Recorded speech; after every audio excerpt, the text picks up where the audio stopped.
Ladies and gentlemen, boys and girls, worshippers of all ages, welcome to YouTube. My name is SeaRaptor, and it's time for something different. That's right, I'm Chicago this weekend. I am not able to do Scuttlebutt, so we're doing something a little out of the ordinary. I have not done many replays on the channel. I haven't done one since probably January. I had one right at the first of the year that was interesting. But I had a game a couple of weeks ago with Notser. You'll see him on the other team there, folks and myself greeting him. And he ended up featuring this particular game on his channel about, well, a little less than 2 weeks ago now. I'll put a link down below, and I highly recommend you go watch it, because I'm going to basically do kind of my side of the story, for lack of a better way to put it. Here I am. This is, of course, Estuary. I'm in a Tier 8 game in the Tier 7 Pan-Asian Tech Tree Destroyer Gadjah Mada. Now, Gadjah Mada is essentially very similar to the Tier 7 British Tech Tree Destroyer, Jervis. She has basically the same gun layout. Torps are a little different. She has 8-kilometer torps, which is nice, and they are deep water torpedoes. So they do not hit enemy destroyers, but, well, they can hit just about anything else.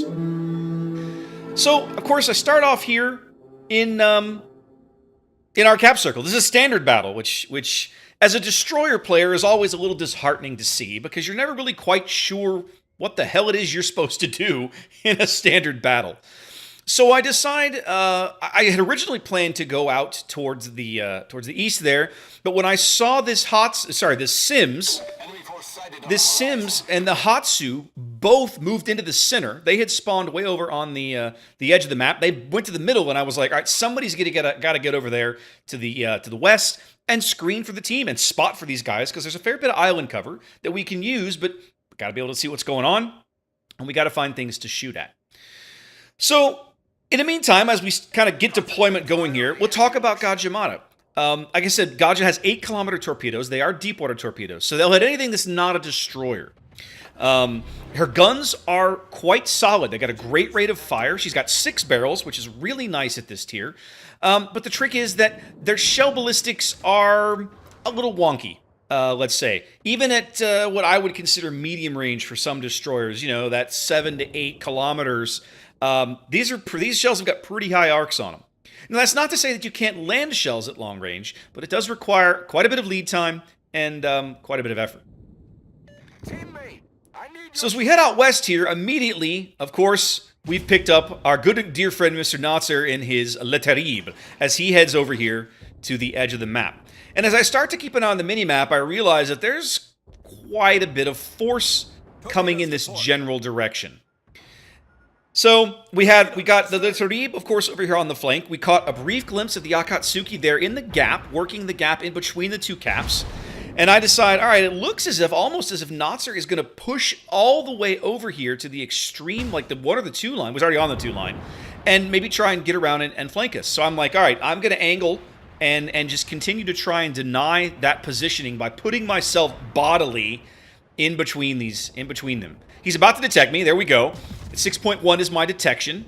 So I decide, all right, well, at this range, these guns are good enough to get into a gunfight with this guy. But he outguns me pretty significantly. He has bigger guns. He has fewer of them with a longer reload. But I'm not super excited about letting too much of my health get away from me this fast. So I back off a little bit. He gets 1 salvo AP off, and then I lose sight of him. So at the moment, I've done exactly what I wanted to do, which was mainly to just turn around his initial kind of charge in this direction. Like, just go somewhere else. And if you've watched his video and you're coming over here now, you've seen that he does indeed end up going somewhere else. Now, I'm a little surprised to see that fire I lit on him sticks, and I take a couple of pot shots here, but at this kind of range, there's almost no chance of me hitting these shells. And I realize this after a salvo. I take a pot shot like, let's see, but then, no, those aren't going anywhere. But Notser, if you look at the minimap, Notser is not the only one on the enemy team aggressively pushing the 1-2 line. So much as I would love to do more, I really feel like I have to extend this flank out and get over here and keep these guys from pushing too far. Even if all I do is act as a deterrent, just the fact that they know that I'm here, that there's torpedoes coming in, should, in theory, help turn them around, because most players don't enjoy pushing into a destroyer. That just generally does not work out very well for everybody. So I'm staying outside of the detection of this Graf Spee. I don't want him to know that I'm here. I don't want him to suspect those torpedoes are coming in. I've got about 2/10 of a click here. I dump one salvo at the Spee and one salvo at the Bayern, who is, of course, the next nearest ship in line there back at the stern. But the KG-5 is literally right on his heels. So I'm kind of just waiting at this point. There's the Spee's torps behind me. I'm just kind of waiting to see, do I land any of these? And sure enough, he never even touches his rudder, and he eats 2. He takes the flood, so I know he immediately DCPs. Now, admittedly, you know, flooding isn't as bad as it once was, but I'm kind of just continuing to keep him spotted, and then as I'm finally getting some help from my team, I decide, okay, it's time to get in on this guy with my own guns. This guy needs to get off the board. Look at him. He's on the D line. We're 5 minutes into the game. Look how far up he's pushed. So this guy needs to go. I do manage to get one of those torpedoes into the Bayern right before they run out of range, and sure enough, we bag the Graf Spee for a first blood. Off to a great start. And the simple fact that I'm here, the threat of the torpedoes does work. The Bayern and the KG-5 both decide they've got other places that they want to be. So on a standard battle, right now, all I'm really doing is I'm just trying to keep these guys from pushing us too aggressively, too quickly, and kind of watching our flank collapse. Now, most of the team has oriented itself in this general direction on this side of the map anyway. Look at the mini-map. You can kind of get a sense of our deployment here. Pretty much the only thing we have on the other side of the map is that Fuso. And the Fuso is going to get charged by that Farragut. I can look at this now and tell you what's going to happen. The Fuso is going to get charged by the Farragut and is probably going to die. Because he's lost sight of the Farragut, and the Farragut is he's already in torpedo range of the Farragut, and that's just, in the end, that's not going to end well for one of them, and it's not going to be the Farragut.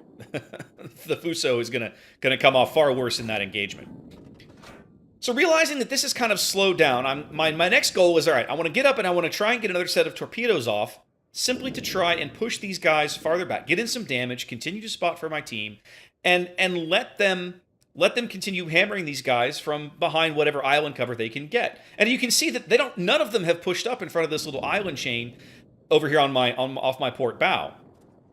This New Mexico is pushing up, so I decide, all right, well, he looks worthy of a nice torpedo salvo. So I give him a rack, and then I put another rack back here on the Edinburgh, figuring that he's going to smoke up. Nope, it looks like I don't. I was thinking about putting a rack on the Edinburgh. I think in the end I do. Yeah, there it is. I do put the other rack back on the New Mexico, it looks like. Yeah. So the New Mexico is continuing to push up. I'm not entirely positive why, but he is. He's in my range, so he gets both racks in the end. As I simply try to get out of here. The Akatsuki is now right back here. And I realize that I can't quite leave yet. I want to leave. I don't want to be over here on this flank anymore. But somebody's got to keep these guys spotted. And again, with the Akatsuki, I can easily beat him in a gunfight if that's what it comes to. To his credit, the New Mexico over there is actively maneuvering. That's keeping him from eating any of my torpedoes. I speculated and lost, but that's fine. But now the Akatsuki is doing exactly what the Graf Spee was trying to do a minute ago, and I decide, you know what? I'm not going to have any of this. I can beat you in a gunfight. I don't want you over here. Time for you to go. So, we open up on him. Again, I can easily beat this guy in a gunfight. Just a matter of landing enough shells. I have more barrels with a faster reload. He doesn't get turned around in time, and I get some really good dispersion. And out the door he goes for kill number 2. Enemy destroyer foundered. But the team overall is not faring very well, right? I look at the minimap again at this point, after having that in particular engagement, and I realize, of course, the Fuso's dead now.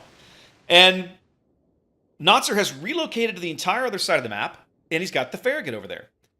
And there's literally nothing keeping them, one or both of them, from steaming directly into our cap circle. So I decide, well, somebody's got to go back there and do something about it. And, you know, I'm not the kind of person to trust my team, not in a random battle. So I pop the engine boost, and we immediately start making revolutions to get back to the east. I'm clicking on the map, basically trying to say, hey guys, we're about to have people sitting in our cap circle. You guys really should do something about this. And nobody really seems all that interested. So now that I'm on the one line, I have to try and get back into the cap circle, and of course, there's somebody, I don't yet know who it is, into the cap circle. Now, of course, if you've watched Notser's video, you know it's the Farragut. At this point, Notser is kind of perched over there, got great cover on one of those islands, lobbing shells on that Nelson that's just south of our cap circle. I don't know any of that right now. I can't see any of that going on. So, as near as I know, it's both of them in our cap circle. I don't have any idea. I just know that I've got to go back here and do something about it, so that's where we're going. In the meantime, one of this Nelson over here has just about pushed up into my gun range. He's getting focused very heavily, and I decide, you know, while I'm making this jaunt back to our cap circle, I might as well contribute to the fun. So I start lobbing shells in this general direction as well. Now, of course, spamming HE to Nelson is not the best thing you can be doing with your time. I mean, he can heal off most of the fire damage, most of the damage you're doing because it's high explosive. His ridiculous super heal will just make it disappear. But he's got a hipper in his face. He eats some torpedoes, and suddenly, next thing you know, he's looking a little rough. He does pop his fancy heal, but he continues to burn, and so we stick with it. Especially since I've got this island cover here, and, well, why not, right? Like, no one can see me. But even as I steam around the island, I don't ever stop firing. I've got a decent amount of health. This guy needs to die. We need to keep pressure on him. We cannot let this guy escape. Like, this guy needs to go. Especially after he's burned his heal. We got to take the pressure while we can get it. So, I'm not even looking, really, at anything right now except this Nelson. I'm staying focused on getting on him. I haven't looked at the minimap to realize that Notser's Le Terrible is the one actually sitting outside of the cap circle. We saw him glimpse there very briefly. I actually slow down to try and get some more shells on this Nelson, and of course, he does finally go off the board. The hipper grabbing a nice pretty flesh wound. So now that I'm back on the edge of the cap circle, it's time to business, right? We know now that the Farragut is over here somewhere. I don't know where he is. My expectation is that he's run back to the east, because that gives him a lot more room to maneuver, a lot more room to work, and we see Notser over there now, of course, lobbing shells in on the QE. So I tell folks, hey, you know, get some shells on this guy. And as I'm looking out my bow here, of course, I see my teammates, my QE. I was like, wait a minute, where are those shells coming from? And of course, now we see that the Farragut has smoked up north of the cap circle. Now, this is bad, right? Notser points this out in his video. I realized it as well at the time. This is just bad destroyer play. If you're in one of these games like this and you're able to work around in a flanking position behind the enemy team, you've got some things going for you, right? They probably don't know you're there. So, you know, you have the ability to do some nasty things with your torpedoes, assuming you've got the torpedo range to do it. But more than anything, you've got the ability to tell your team at all times exactly who's where, who's back there, and give them great shots from cover, which, of course, is exactly what Notser was wishing this Farragut was doing for him. He's got great cover. He could be hammering this Leander or this QE2 with his QE, but it's not happening because this Farragut has decided to smoke. But as long as nobody shoots at this Farragut, he can't see out of his smoke. And I realize, look, I outgun a Farragut. I can beat this guy in a gunfight, so I decide it's time to go in there and get him. But I've given him a couple of shots. He knows I'm here. So as I make this approach, I get a little cagey. I vary my speed. I change my course. I don't want to blunder into his torpedoes, assuming that he has them loaded. I simply don't know. And I can't take the risk. I don't have hydro. So I'm kind of cautious on this approach. I don't want to eat torpedoes as I charge this guy in his smoke cloud. Again, I want to deal with Notser, who's over there on the 8 line doing a brilliant job of being an irritating enemy, but this Farragut is a bigger threat, and he needs to go. So that's my focus right now. I got to get this guy dead. His smoke looks like his smoke is dissipating, so his cover will be gone literally in seconds, and I'll have this guy dead to rights. There he is. Bam. So he's going to learn what most mid-tier American destroyers learn sooner or later, is that, yes, you are a good gunboat, but there are people, there are bigger fish in the sea than you, and sometimes you are not the biggest, nastiest gunboat destroyer on the block. We do bag this guy pretty handily here, although I think nope, I do get him. I couldn't remember if the Queen Elizabeth got the final kill or not, but I do bag him for kill number 3. So now, We're still down 2 ships. We're running out of time. There's only 5 minutes left in this game. The odds of us killing 7 of them in the amount of time we have left are very slim. Our best bet for a kill is the Shiratsuyu, who, if we were paying attention earlier, you noticed is on about 500 HP.